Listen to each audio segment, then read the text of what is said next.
Latar belakang terjadinya Perang Aceh pada tahun 1873 sampai tahun 1904. Setelah menguasai Sumatera Barat, Belanda berencana menaklukkan Aceh karena Belanda ingin mewujudkan Pax Neerlandica, yaitu sebagai berikut.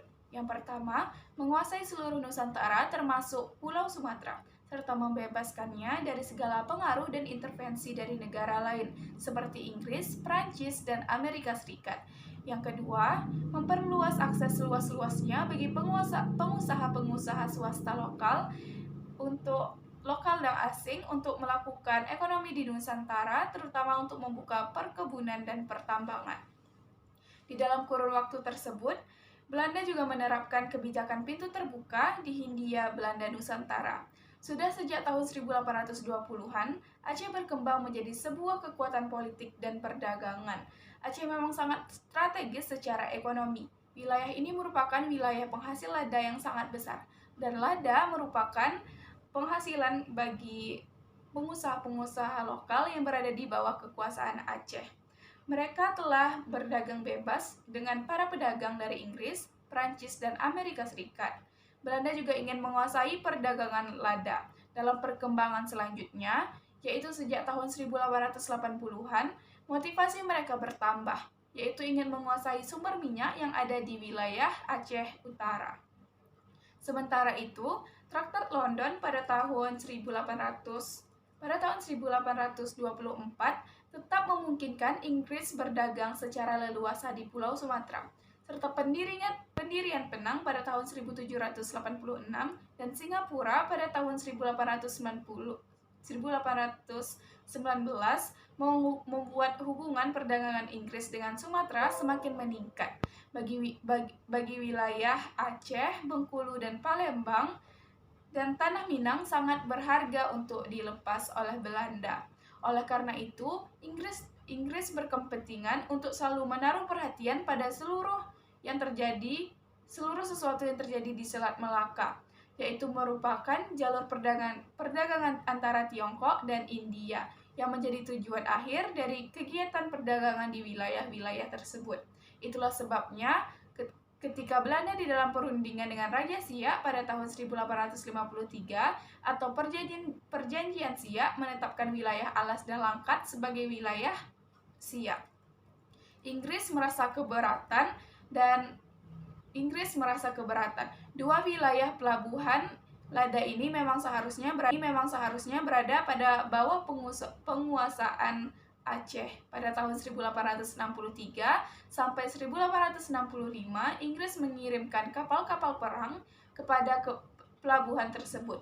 Belanda sendiri mengakui bahwa adanya pelanggaran wilayah Aceh yang terancam di dalam perjanjian Siak ini. Namun mereka masih tidak mau mundur. Sementara itu, tindakan Inggris dianggap Aceh sebagai tanda dukungan. Berbagai peristiwa dan desus-desus memberikan kesan bahwa Aceh akan membiarkan campur tangan yang semacam itu. Dikabarkan pada tahun 1852, utusan Aceh diterima oleh Kaisar Prancis Napoleon III. Dan pada tahun 1869, Aceh meminta perlindungan Kesultanan Turki. Ketakutan terhadap intervensi negara Eropa lain bertambah besar. Pada saat yang sama, kebijakan Inggris berubah drastis. Inggris merasa lebih baik menyerahkan Aceh kepada Belanda daripada kepada Prancis atau Amerika. Maka, terjadilah pertukaran besar antara Inggris dan Belanda melalui Traktat Sumatera pada 1871 yang berisi 1. Belanda diberi kebebasan penuh di Sumatera atas persetujuan Inggris. Yang kedua, Belanda menyerahkan Ghana di Afrika ke Inggris. Dan yang ketiga, Inggris diperkenankan mengirimkan kuli-kuli kontrak Inggris ke Suriname. Dan yang keempat, pedagang Inggris dan Belanda mempunyai hak-hak yang sama di Sumatera, yaitu dari Siak ke utara. Traktat ini kelak membuat Inggris terlibat perang dengan Kekaisaran Ashanti di Ghana, yang disebut Perang Ashanti pada 1824 sampai 1901, dan Belanda terlibat dalam Perang Aceh pada 1873 dan 1804. Jalannya Perang Aceh pada awal tahun 1873, utusan Aceh berunding dengan konsul Amerika Serikat di Singapura mengenai kemungkinan terwujudnya suatu perjanjian antara Aceh dan Amerika Serikat, mencegah terjadinya perang. Pada tahun 1873, utusan Belanda menghadap Sultan Mahmud di Kutaraja. Utusan ini menyampaikan tuntunan agar Kesultanan Aceh bersedia tunduk kepada pemerintahan Belanda. Namun Sultan Mahmud menolak, yang kemudian dianggap oleh Belanda sebagai persyaratan perang. Pada bulan Maret tahun yang sama, Belanda di bawah pimpinan Jenderal J.H.R. Kohler melancarkan bahwa pimpinan jenderal langsung ke pusat istana, yaitu di Kutaraja, tepatnya di Banda Aceh. Dengan kekuatan 3.000 serdadu, di luar dugaan, Belanda dipukul mundur dengan korban jiwa yang besar. Jenderal Kohler beserta 80 serdadu tewas. Kegagalan serangan pertama memicu serangan kedua pada akhir tahun yang sama, 1873. Di bawah pimpinan Marian Jan van Swieten, sebanyak 8.500 orang serdadu, 4.300 pelayan dan kuli, serta 1.500 orang pasukan cadangan dikerahkan. Dalam serangan ini, Belanda berhasil menduduki istana. Meskipun demikian, perjuangan rakyat Aceh tidak berhenti. Sultan Mahmud dan para pengikutnya keluar dari Banda Aceh dan mundur ke wilayah-wilayah pegunungan. Belanda merasa telah memenangkan perang dan lantas mengumumkan kepada dunia luar bahwa Aceh berhasil dikuasai dan kesultanan dihapuskan. Di tengah perjuangan gerilya, Sultan Mahmud wafat karena kolera. Ia digantikan oleh Tuanku Muhammad Daud Shah dengan gelar Sultan Ibrahim Mansur Shah 1875 sampai 1907. Meskipun terjadi pergantian pemimpin, perlawanan Aceh tetap berlangsung dengan sengit. Hal ini membuat Belanda harus menerapkan strategi baru, yaitu memblokade pelabuhan-pelabuhan Aceh dalam rangka mematikan sumber ekonomi dan pendapatan kesultanan. Karena sumber ekonomi dan pendapatan terancam oleh blokade, para penguasa pelabuhan Aceh mengambil sikap berpura-pura tunduk kepada Belanda sehingga blokade dibuka kembali. Pendapatan yang mereka peroleh kemudian digunakan untuk membantu pasukan Aceh yang berada di pedalaman-pedalaman. Gagal dalam strategi blokade, Belanda menerapkan strategi penaklukan total.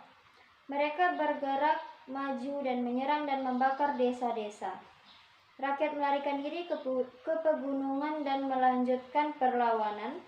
Pada tahun 1801, perlawanan gerilya mulai didominasi oleh para ulama seperti Dik Cik di Tiro 1848 sampai 1908 dan istrinya Cut Nyadin pada tahun 1848 sampai 1908. Perlawanan yang konsisten dengan taktik gerilya telah memakan banyak korban jiwa dengan keuangan Belanda. Mereka merasa belum menguasai apapun selain Kutaraja.